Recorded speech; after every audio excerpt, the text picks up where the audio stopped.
आजचा जो माझा विषय आहे विलंबित प्रार्थना. आजचं जे मन्नाचं वचन आहे नीतिसूत्र 23:18 आणि माझा जो विषय आहे विलंबित प्रार्थना. आणि म्हणून आपल्याला सांगू द्या, प्रार्थना करत राहा, एक दिवस प्रार्थना ऐकल्या जातात. आमेन. मी ख्रिस्ती जीवनातला सर्वात महत्वाचा जो विषय आहे, ख्रिस्ती जीवनासाठी सर्वात जो गरजेचा विषय आहे त्यावर आपल्याबद्दल बोलत आहे. आणि ख्रिस्ती जीवनामध्ये सर्वात महत्वाचा विषय जर काय असेल तर तो आहे प्रार्थना. ख्रिस्ती जीवन जे आहे हे प्रार्थनामय जीवन असलं पाहिजे. ख्रिस्ती जीवन जे आहे हे प्रार्थना करण्याचं जीवन असलं पाहिजे. आणि आपल्यापैकी अनेक जण प्रार्थना करत असतात, अनेक गोष्टींसाठी प्रार्थना करत असतात.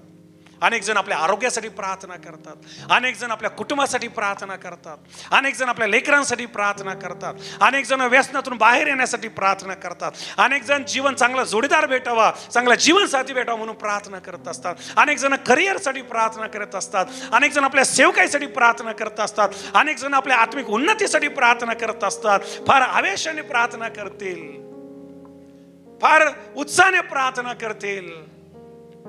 कधी कधी आमच्या प्रार्थना ज्या आहेत देव ऐकतो आणि कधी कधी काही प्रार्थना ज्या आहेत त्या ऐकायला वेळ लागतो. ज्या प्रार्थना ऐकायला वेळ लागतो त्या ठिकाणी आम्हाला समजत नाही का नेमकं काय करावं. अनेकदा आपण प्रार्थना करत असताना असं वाटतं की फक्त प्रार्थना करणं पुरेसं नाही, तर आपण त्यात उपवासाची भर टाकतो.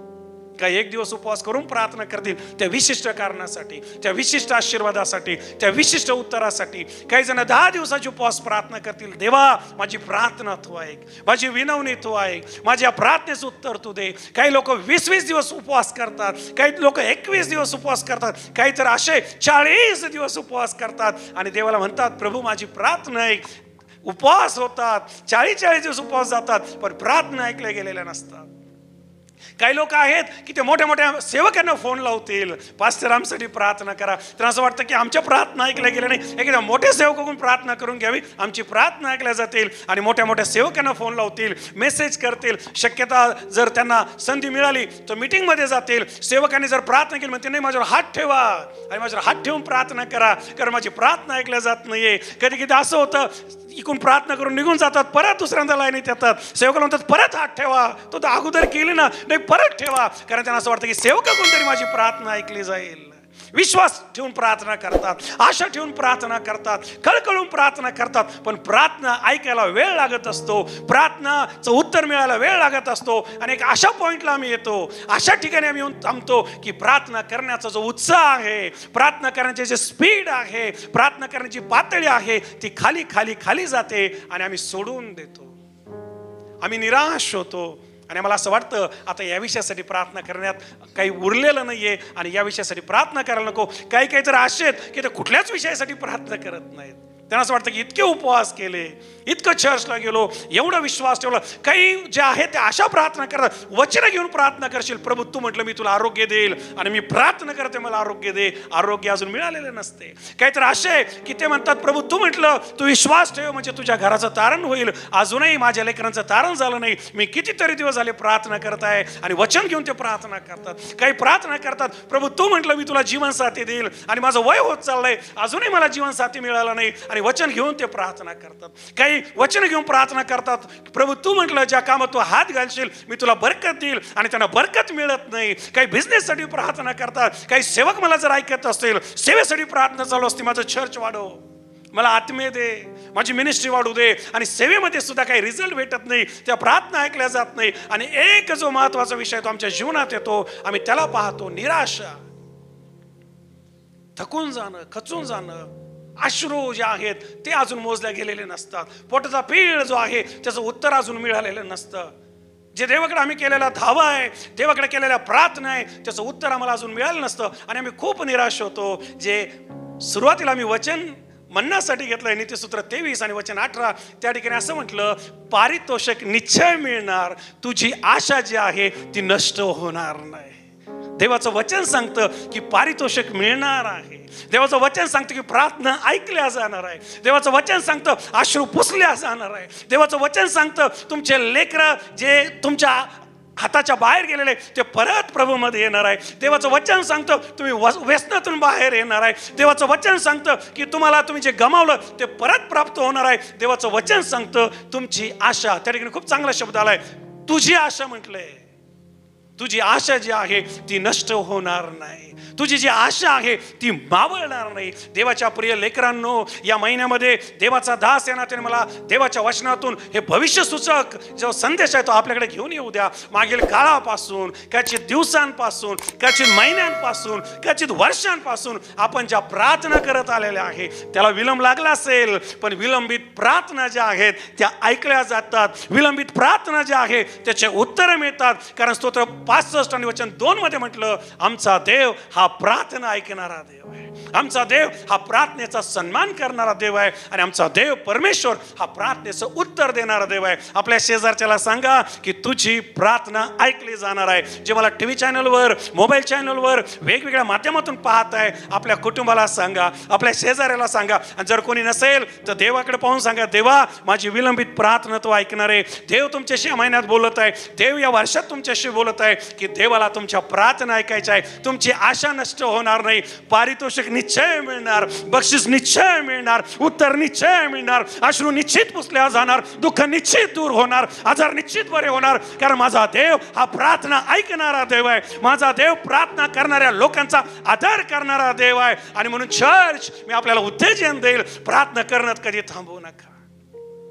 प्रार्थना करणं कधी सोडू नका. प्रार्थनेत कधीच मागं पडू नका. तुम्हाला माहिती नाही, प्रार्थनेची ताकद जी आहे ना ती तुमच्यासाठी लढत असते. प्रार्थना आमच्या ख्रिस्ती जीवनासाठी फार महत्वाची आहे. ज्या प्रकारे आमच्या नाकपुड्यात श्वास महत्वाचा आहे, त्याच प्रकारे आमच्या आत्मिक जीवनामध्ये प्रार्थना महत्वाची आहे. ज्या प्रकारे एका झाडाला पाण्याची गरज आहे, झाड पाण्याशिवाय जगू शकत नाही, त्या प्रकारे विश्वासणारे देवाचे मुलं मुली हे प्रार्थनेशिवाय जगता कामा नये. प्रार्थनेत थांबणं म्हणजे ख्रिस्ती जीवनात थांबणं आहे. प्रार्थना बंद करणं म्हणजे ख्रिस्ती जीवनात मेल्यासारखं आहे. आणि प्रार्थनेशिवाय जगणं त्याप्रमाणे आहे, तसा मासा पाण्या वाचून जगत नाही. आणि तो जर पाण्या वाचून जगायला लागला तर तो मेलेला असतो. आजचा जो संदेश आहे हा देवाच्या हृदयातून तुमच्यापर्यंत येत आहे. प्रार्थना करणं म्हणजे आपल्या प्रेमळ पित्याशी बोलत राहणं. प्रार्थना करणं म्हणजे देवाच्या मनातलं बनणं. प्रार्थना करणं म्हणजे त्याच्या बरोबर चालणं. प्रार्थना करणं म्हणजे त्याचा सहवास लाभणं. प्रार्थना करणं म्हणजे त्याच्यावर लादणं नाही. प्रार्थना करणं म्हणजे त्याच्यावर बळजबरी करणं नाही. प्रार्थना करणं म्हणजे त्याच्याकडे विनवणी करणं आहे की प्रभू माझं सहाय्य कर, प्रभू माझी मदत कर. अनेकदा आम्हाला असं वाटतं इतका वेळ लागलाय, इतके दिवस लागले, आता अजून किती का.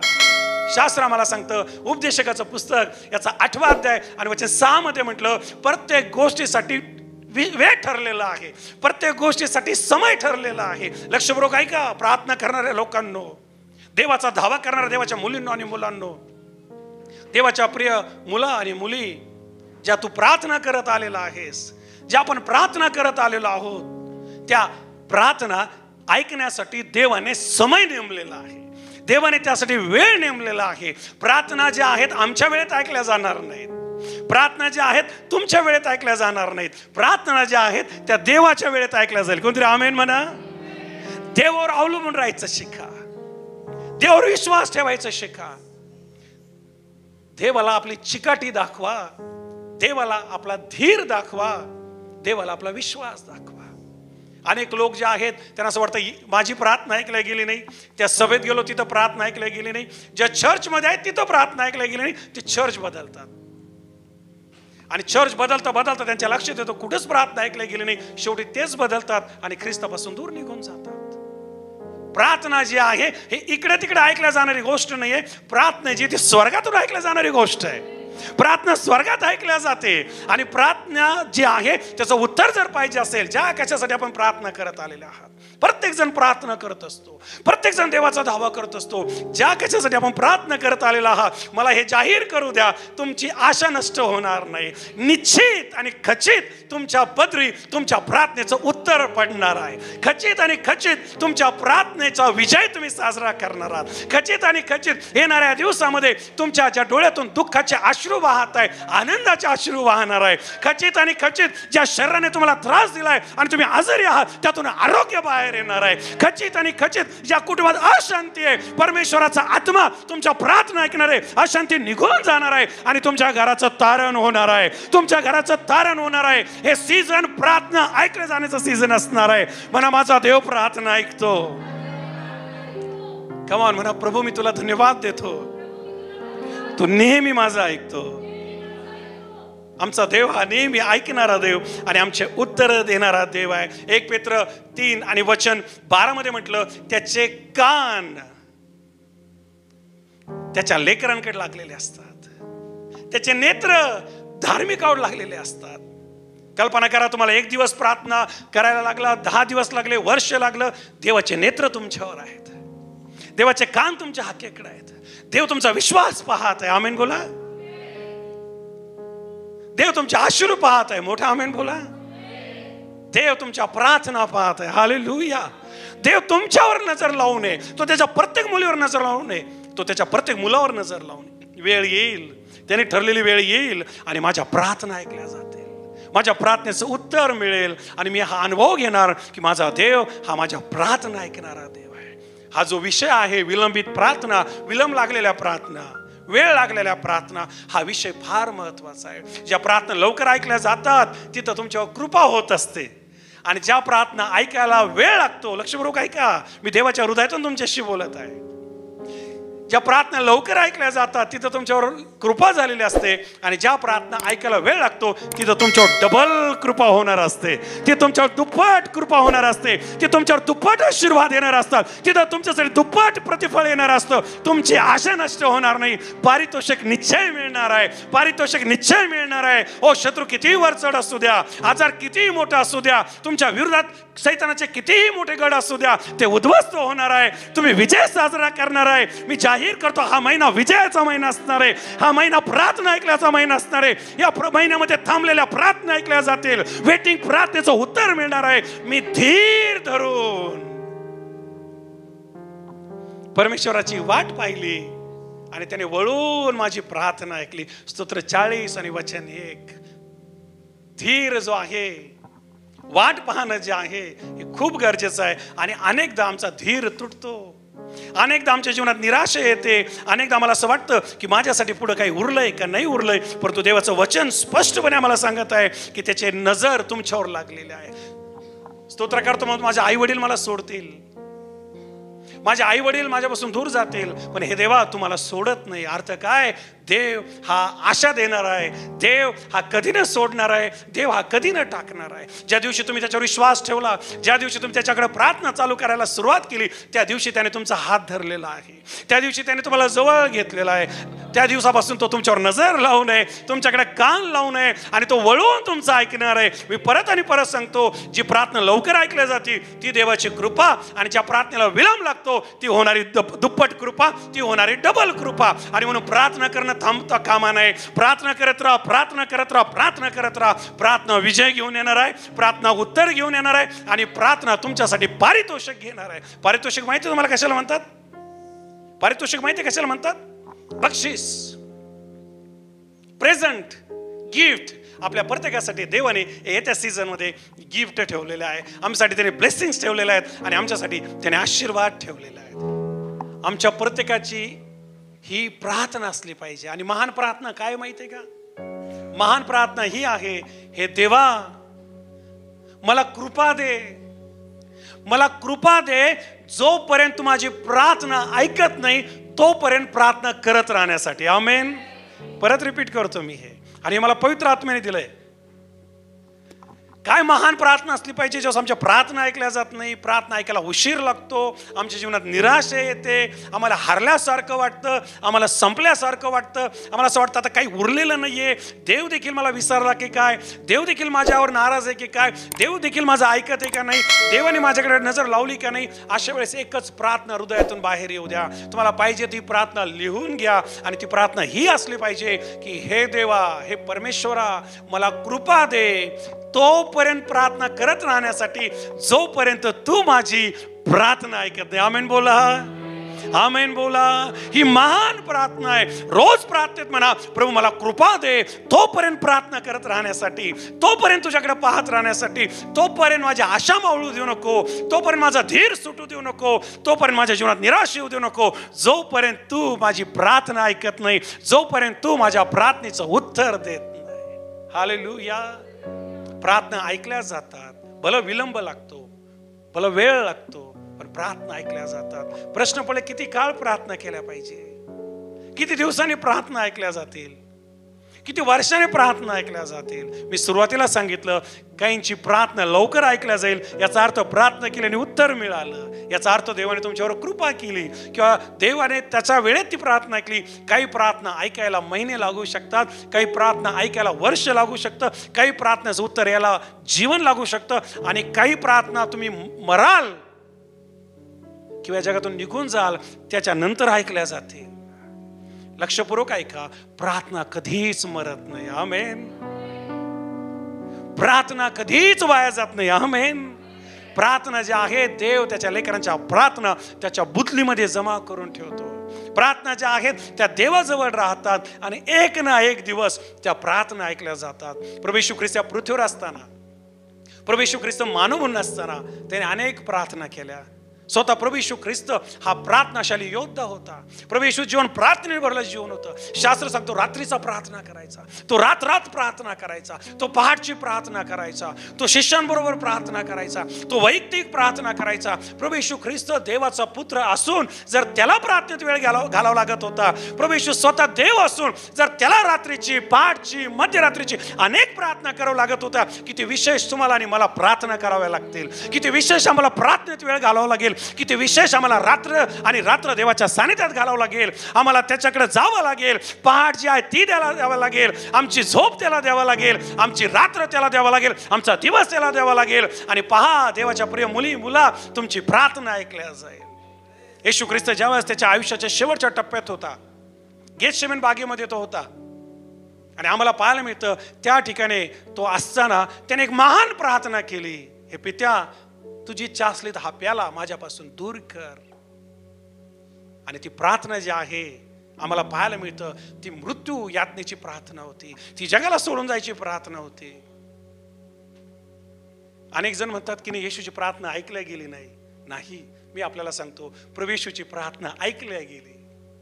आणि जर तुम्हाला जाणून घ्यायचं असेल कशी ऐकल्या गेली, तर येशू ख्रिस्त मेला, तिसऱ्या दिवशी उठला, 40 दिवस लोकांना दर्शन दिलं, स्वर्गात गेला, आणि जाऊन तिथं आराम नाही करत आहे, पित्याच्या उजवीकडे बसलाय, आणि तो आपल्या प्रत्येकासाठी प्रार्थना प्रार्थना प्रार्थना प्रार्थना आणि प्रार्थना करत आहे. कारण आम्हाला पाहायला मिळतं, जी महान प्रार्थना असते ती कधीच मरत नाही, ती युगानुयुग जिवंत असते, ती देवाच्या मर्जीतली असते आणि ती देवाला आवडणारी असते. लक्षात घ्या, येशू ख्रिस्ताला का हा त्रास झाला, येशू ख्रिस्ताला काय या वेदना झाल्या, तुमच्या आणि माझ्या वेदना जाणून घेण्यासाठी.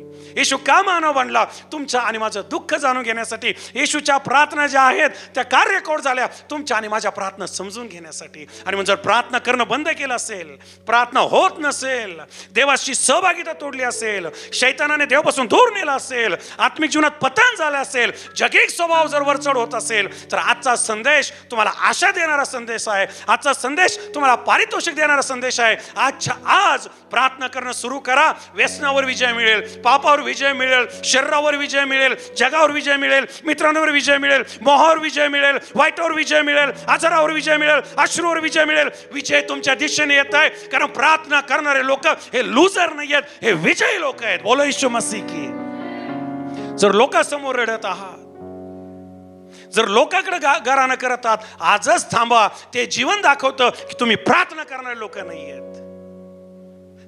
तो स्वभाव दाखवतो की तुम्हाला तुमच्या देवावर भरोसा नाहीये. जे लोकांकडे रडतात ते हरलेलं जीवन जगतात, जे देवाकडे रडतात ते विजयी जीवन जगतात, जे देवाकडे रडतात ते आशीर्वादी जीवन जगतात, जे देवाकडे रडतात त्यांच्या जीवनामध्ये परमेश्वर स्वर्ग आणि आकाश आणि कपाटे खोलतो आणि त्यांच्या प्रार्थना ऐकतो. टाळ्याचा अर्पण देव बापाला देऊया. जोरदार जोरदार. Don't be stop. हालेलुया.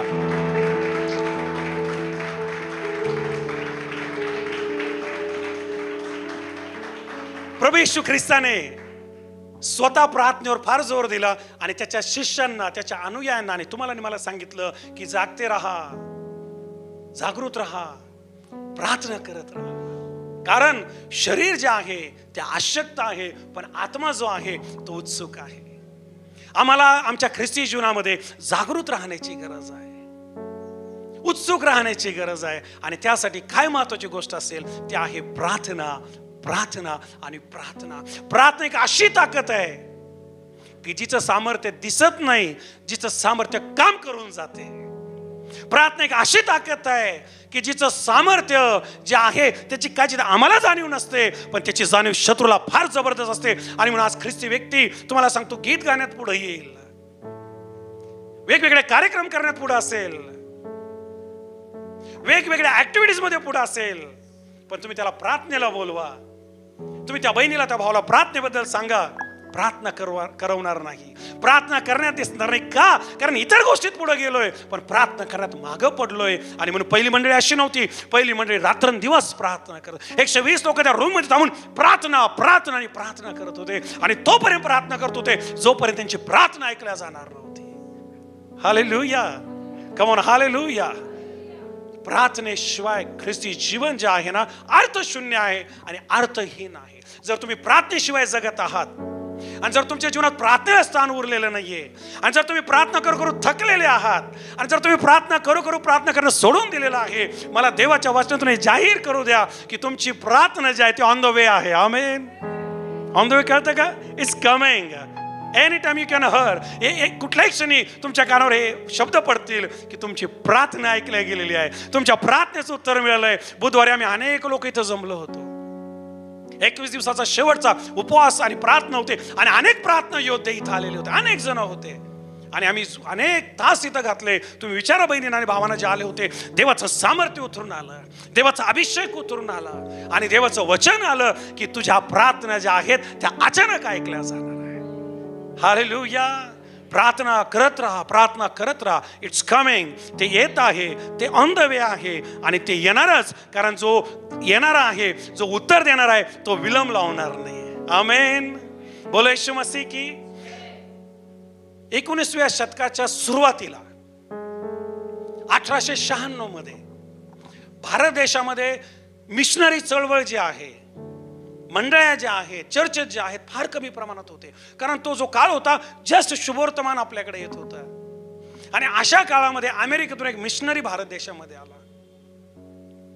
हा जो मिशनरी भारत देशामध्ये आला, याला त्या काळाचा भारत देशातला पंजाब सेवेसाठी यांनी निवडला.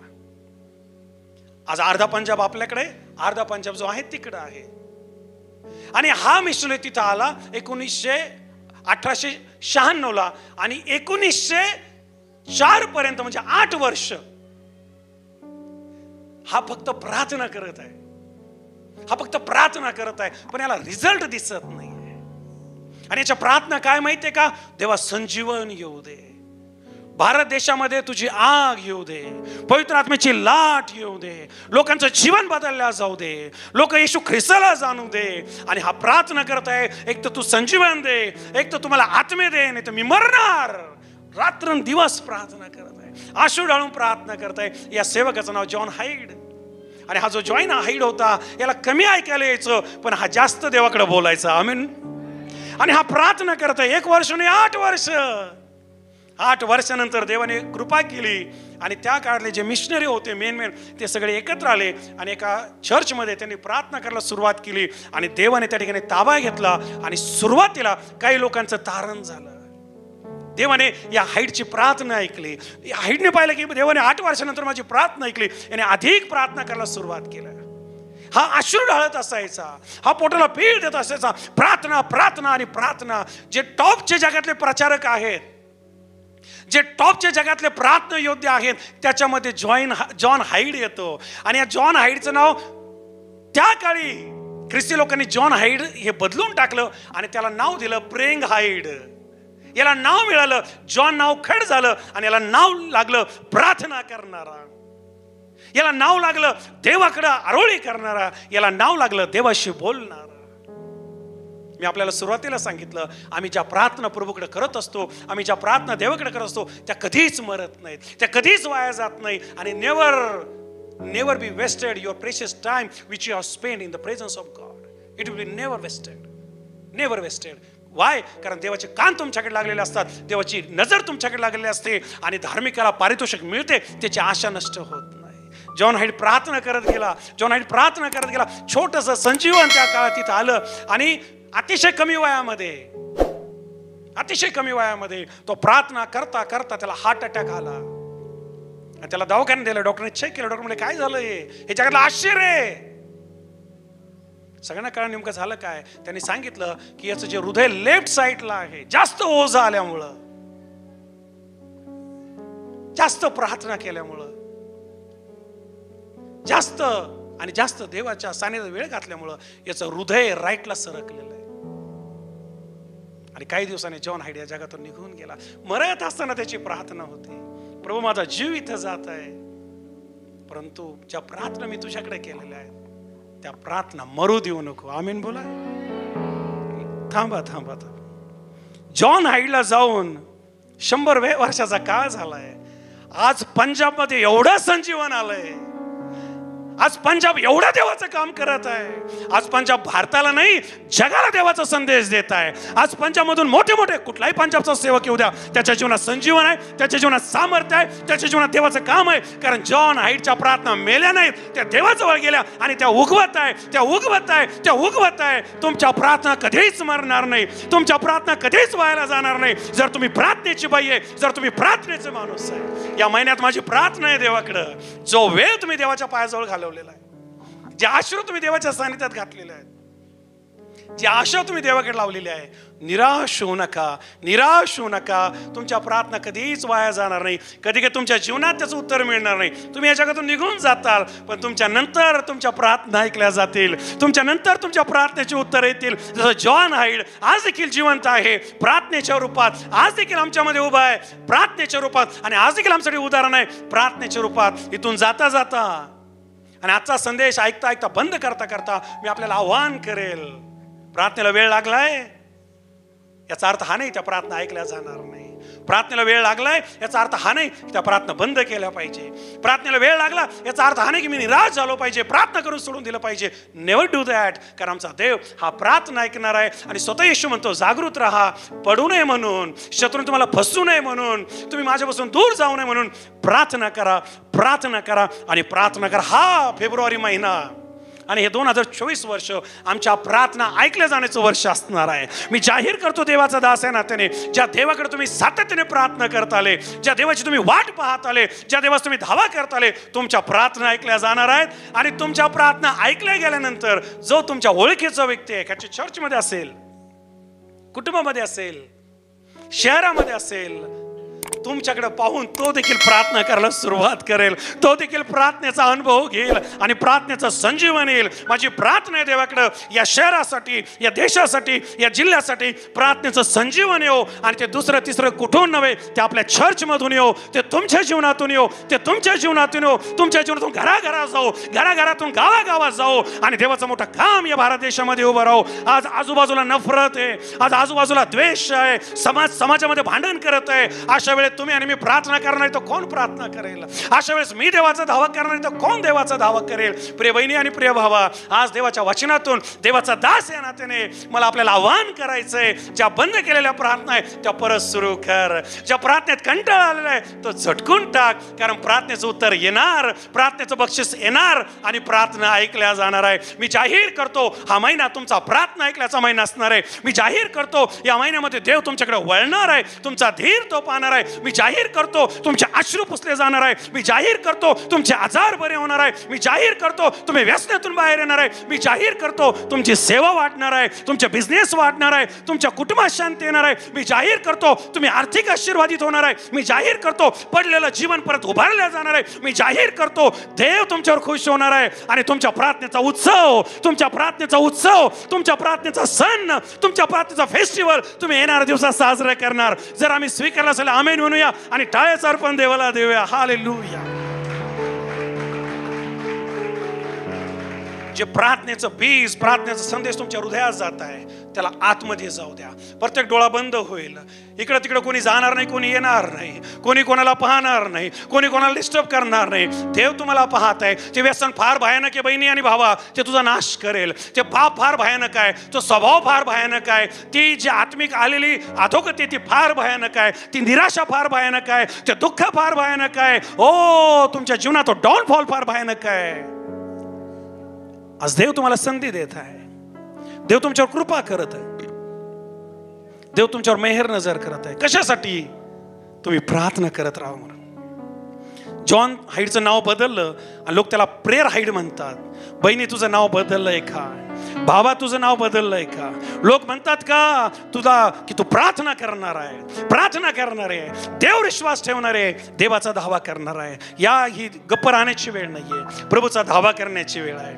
प्रभूच्या जवळ जाण्याची वेळ आहे. शास्त्र सांगतं की तो आमच्या प्रार्थना ऐकतो आणि आमच्या प्रार्थनेचं उत्तर देतो. प्रत्येक जण आपलं मुख उघडेल. माझी इच्छा आहे आज चर्चमध्ये प्रार्थना व्हाव्यात. माझी इच्छा आहे तुमच्या घरात प्रार्थना व्हाव्या. माझी इच्छा आहे की तुमचं मुख उघडावं. माझी इच्छा आहे की तुमच्या जिवंत प्रार्थना, तुमच्या सदृढ प्रार्थना, तुमच्या स्ट्रॉंग प्रार्थना आज देवाला सादर व्हाव्या. आमच्या प्रार्थनेचा आजार काढून टाका. आपल्या प्रार्थनेची मरगळ काढून टाका. आपल्या प्रार्थनेचा आळस काढून टाका. प्रार्थनेचा कंटाळा येतोय, आज येशूच्या नावामध्ये प्रभू मी प्रार्थना करतो. जे लोक प्रार्थनेत पडले, जे लोक आत्मिक जीवनात पडलेत, जे लोक प्रार्थना करत नाहीये, जे लोक तुझ्या सानिध्यात येत नाहीये, ज्यांना प्रार्थनेचा कंटाळा आलाय, ज्यांचं प्रार्थनामय जीवन कमी झालंय, त्यांना स्पर्श कर येशूच्या. कठीण मन तुटल्या जाऊ दे. कठीण मन तुटल्या जाऊ दे. कठीण मन तुटल्या जाऊ दे. री बा बा बा बा रे बा ना सो खो बो शा बा बा बा. प्रार्थना योद्धे प्रार्थना करत राहू. शेजारचा गप राहतोय राहू द्या. आपल्या आजूबाजूचा गप आहे राहू द्या. पण देवाची मुलगी देवाशी बोलत राहो. देवाचा मुलगा देवाशी बोलत राहो. येशू म्हटलं प्रार्थना करत राहा. परमेश्वर म्हटलं प्रार्थना करत राहा. तो स्तोत्र सांगतं की मी धीर धरून परमेश्वराची वाट पाहिली. आज धीर धरून प्रार्थना करा. नव्यानं प्रार्थना सुरू करा. तुमच्या घरात बदल येणार आहेत. तुमच्या जीवनात बदल येणार आहे. मंडळीमध्ये बदल येणार आहे. सेवेमध्ये बदल येणार आहे. आत्मिक जीवनात बदल येणार आहे. प्रभू कृपा दे, कृपा दे, कृपा दे. बंद मुख उघडल्यास जाओ. कठीण हृदय तुटल्यास जाओ. व्यसन निघून जाओ. जे पाप प्रार्थना करू देत नाही ते पाप निघून जाओ. ही मंडळी तुझी मंडळी आहे. शाप तुटू दे. मंडळीतला सर्व अशक्तपणा काढून टाक. मंडळीतली कमजोरी काढून टाक. आमच्या जीवनातली कमजोरी निघून जाऊ दे. लोक भेटल्या जाऊ दे. येशूच्या नावामध्ये संजीवन येऊ दे. संजीवन येऊ दे. संजीवन येऊ दे. येशूच्या नावामध्ये.